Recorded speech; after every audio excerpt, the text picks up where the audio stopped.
मेरठ में हाल ही में एक सनसनीखेज हत्याकांड सामने आया है, जिसमें पत्नी मुस्कान रस्तोगी ने अपने प्रेमी साहिल शुक्ला के साथ मिलकर अपने पति सौरभ राजपूत की हत्या कर दी।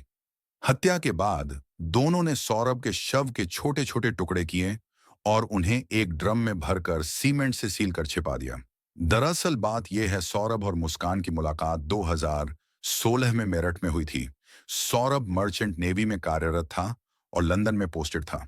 दोनों ने प्रेम विवाह किया, लेकिन सौरभ के परिवार ने इस शादी को स्वीकार नहीं किया था। इसलिए सौरभ अपनी पत्नी के साथ किराए के मकान में रहने लगा। शादी के बाद सौरभ 6 महीने के लिए लंदन चला गया और इस दौरान उनकी एक बेटी भी हुई। सौरभ की अनुपस्थिति में मुस्कान की मुलाकात पड़ोस में रहने वाले साहिल शुक्ला से हुई। साहिल शुक्ला, जिसे नशे का आदी था, दोनों के बीच नजदीकियां बढ़ीं और साहिल अक्सर मुस्कान के घर आने जाने लगा।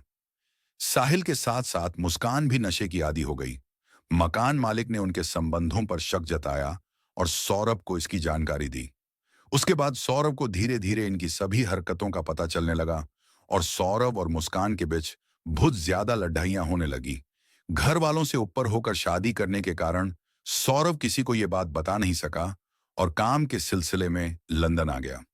सौरभ को मुस्कान और साहिल के संबंधों के बारे में पता चलने पर उसने मुस्कान को तलाक देने का निर्णय लिया।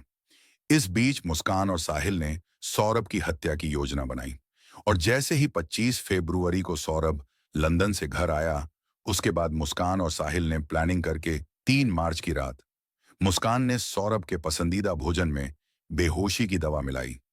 जब सौरभ बेहोश हो गया तो मुस्कान ने साहिल को बुलाया और दोनों ने नधे की हालत में सौरभ की हत्या कर दी। हत्या के बाद दोनों ने सौरभ के शव के टुकड़े किए और उन्हें एक प्लास्टिक के ड्रम में भरकर सीमेंट से सील कर दिया। इसके बाद वे शिमला, मनाली और कसौल घूमने चले गए। मुस्कान की माता पिता को जब इस घटना की जानकारी हुई तो उन्होंने पुलिस को सूचित किया। पुलिस ने मुस्कान और साहिल को गिरफ्तार किया और सौरभ के शव के टुकड़े बरामद किए।